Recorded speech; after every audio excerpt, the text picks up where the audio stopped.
வணக்கம் உறவுகளே! இது நங்கூரம் நான் முருகேசன். காவிரியில தண்ணி கரை ஓடுதுன்னு ஒரு ஒரு மகிழ்ச்சியின் உச்சத்தில ஒரு வீடியோ ஒண்ணு போட்டோம். அதுக்கெல்லாம் வியூஸ் ரொம்ப போகல. மொத்தம் 50 பேர், 100 பேர் பார்ப்பாங்க. அது கூட பார்க்கல. 10 பேர், 5 பேர் நம்ம பார்த்துருக்காங்க. இப்போ பார்த்தீங்கன்னா, கொள்ளிடத்திலயும் கரை புரண்டு ஓடுது வெள்ளம். காவிரியில ஓடுறதுக்கு பேர் தண்ணி. கொள்ளிடத்தில போறதுக்கு பேர் வெள்ளம். காவிரியில போறது நியாயம். கொள்ளிடத்தில் போகிறது எப்படி நியாயம் வரும்? நேராக கடலுக்கு போய் கலக்குது. கடல் உப்பு நீரில் போய் நன்னீர் கலக்கணுங்கிறது கரெக்டு. அதுக்கு ஒரு அளவு இருக்கணும். மழை பெய்கிற காலத்தில் போய் கலக்கலாம். இப்போயும் மழை பெய்கிற தண்ணி தான் வருது. அது ஒரு பக்கெட்டு. பருவமழை பெஞ்சிட்டு இருக்குது. அது ஒரு பக்கெட்டு இல்லைன்னு சொல்லலை, கலக்கலாம். ஆனாலும் நமக்கு தண்ணி இல்லை. நம்மளுக்கு தண்ணி இருந்து அதுக்கு தண்ணிக்கு மேலே இருந்துச்சுன்னா போய் கடலை போய் கலக்கலாம். அதை நம்ம அனுமதிக்கலாம். ரைட்டு, நியாயம் இருக்குது. நமக்கே தண்ணி இல்லை. இப்போ வந்து ஜூலை மாதம், August, September, October, November, December. இப்போ இன்னும் 2 மாதத்தில் என்ன பண்ணோம்? தென்மேற்கு பருவமழை முடிஞ்சு போயிடும். அப்புறம் வடகிழக்கு பருவமழை. இப்போயே இவ்வளோ தண்ணி வருது அப்படின்னா அந்த வடகிழக்கு பருவமழையில் இன்னும் அதிகமாக தண்ணி வரும். இப்போ 2 பருவமழையிலையும் நம்ம கிடைக்கிறது டிசம்பர், ஜனவரி வரைக்கும் தண்ணி வரும். வெள்ளம் ஓடும். இந்த 2 பருவமழையிலையும் கிடைக்கிற தண்ணியை பூரா கொண்டு போய் கடலில் விட்டோம் அப்படின்னா நமக்கு தண்ணி. அப்புறம் நம்ம கர்நாடகாரண்ட போய் பிச்சை எடுக்கணும். ஐயா சாமி, எனக்கு தண்ணி கொடு, காவிரி நடுவு நடத்த கூப்பிடு, அவன் ஆணையத்தை கூப்பிடு. அவங்க அதில் வந்து அரசியல் பண்ணுவாங்க மத்தியில் உட்காந்துக்கிட்டு. எந்த ஆணையத்தை எப்படி போட்டால் எப்படி இவங்கள மடக்கி வைக்கலாம் அப்படின்னு. அதில் 2 மாநிலத்தையும் டிஷ் பண்ணி விட்டு அது செய்கிறதுக்கு ஒரு சில பேர் இருக்காங்க ஒன்றியத்தில். 2 மாநிலத்தை டிஷ் பண்ணி விட்டு நீயா நானா அடிச்சு விடுங்கடா அப்படின்னு சொல்லிட்டு. அதில் இல்லை புல்லுருவிங்க நிறைய பேர் இருக்காங்க. இவன் கர்நாடக மக்கள்லாம் என்னமோ கனடாவிலேருந்தே வந்த மாதிரி, என்னமோ ஆப்பிரிக்காவிலேருந்து வந்த மாதிரி. அவங்களும் நம்ம ஆளுங்க தான்.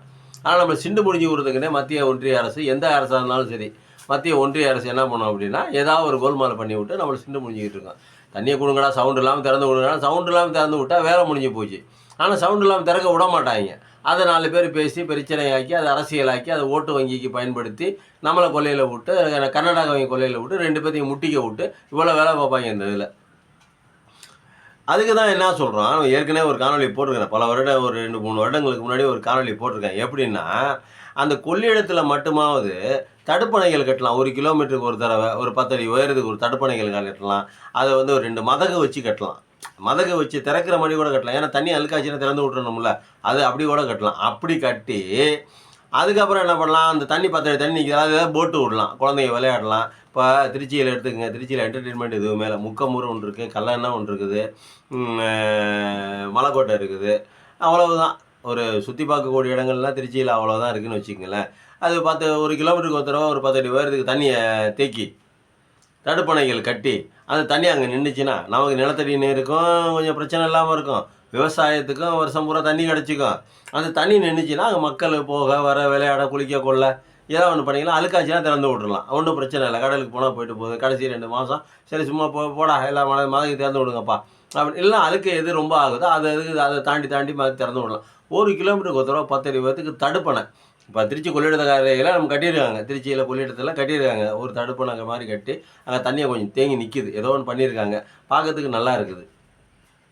ஆனால் இவ்வளவு தண்ணி போய் கடலில் போய் கலக்குதுல்ல, நமக்கு தண்ணி இல்லை. நம்ம பிச்சை எடுக்கிறோம்ல, நம்ம கேட்குறோம்ல, கெஞ்சிரோம்ல. அப்போ நம்ம என்ன பண்ணணும்? அப்போ தடுப்பணை கட்டி நின்றுச்சுன்னா அது வருஷம் பூரா நிற்குமா இல்லை? பக்கத்தில் இருக்கிற ஏரியாவுக்கு ஒரு தண்ணி அடியில் நிலத்தடி நீர் போகும்.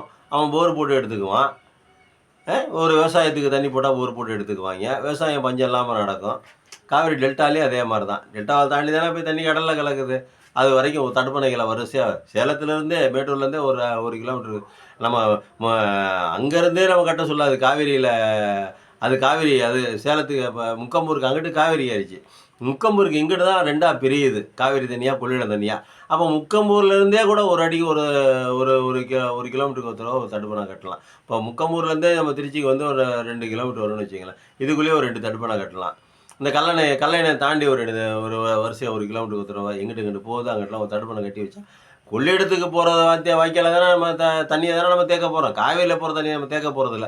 விவசாயத்துக்கு போகிற தண்ணியை தேக்கி நிப்பாட போகிறதில்ல. கொள்ளிடத்துக்கு தேவையான கொள்ளிடத்தில் போய் கடலில் கலக்கிற வீணாக போய் கடலில் கலக்கிறத ஒரு தடுப்பணை கட்டி தேக்கினா மக்களுக்கு ஏதாவது பிரயோஜனமாக இருக்கும். போய் பாருங்கள், காவிரியை விட தண்ணி வந்து கொள்ளிடத்தில் அதிகமாக போகுது. காரணம் என்ன அப்படின்னா 1.5 மடங்கு அதிகம். காவிரியை விட கொள்ளிடம் வந்து அதுக்கு பேர் தான் கொள்ளிடம், கொள்ளும் இடம். எவ்வளோ தண்ணி வந்தாலும் அது கொள்ளும். அதனால தான் கொள்ளிடம்னு பேர் வச்சுருக்காங்க. அப்போ அந்த தண்ணியை ஒரு ஒரு ஒரு 1 கிலோமீட்டருக்கு ஒரு தடவை ஒரு தடுப்பணை கட்டினோம்னா ஏதோ பிரயோஜனமாக இருக்குமா இல்லையா மக்களே? நான் உங்கள்கிட்ட சொல்கிறேன், நீங்கள் யோசிச்சு பாருங்கள் நான் சொல்கிறது தப்பா ரைட்டா அப்படின்னு. அதுதான் நம்ம விரும்புகிறோம். அது ஒரு என்டர்டெயின்மெண்ட்டாக போயிடும் மக்களுக்கு. ஒரு ஒரு போட்டு விடலாம். ஒரு சிறுவர்களுக்கு ஒரு ஒரு நீச்சல் குளம் கட்டி விடலாம். ஏதோ தண்ணி இருக்கிற வரைக்கும், வர்ற வரைக்கும், கொள்ளிடத்துல தண்ணி வர வரைக்கும் ஒரு நீச்சல் குளம் கட்டி விடலாம். ஏதோ ஒண்ணு பண்ணலாம். தடுப்பணை இருந்துச்சுன்னா எது வேணாலும் பண்ணிக்கலாம். ஏன்னா தண்ணி அங்கங்க தேங்கி நிக்கும். நிறைய நன்மைகள் இருக்குது. அரசு சிந்திக்கணும். முதல்வர் ஸ்டாலின் வந்து அத கொஞ்சம் அடுத்த தடவையா அவர் தான் ஆட்சிக்கு வரப்போறார். அதுல மாற்று கருத்து இல்ல. அவர் ஆட்சிக்கு வந்ததுக்கப்புறம் ஏதோ பார்த்து அவரு அடுத்த 5 வருஷத்துக்குள்ளேயாவது அந்த தடுப்பணைகள கட்டினா, தண்ணி பஞ்சம் இல்லாம நம்ம கொஞ்சம் கரெக்ட் பண்ணி வாழ்ந்துக்கலாம். நன்றி, வணக்கம்.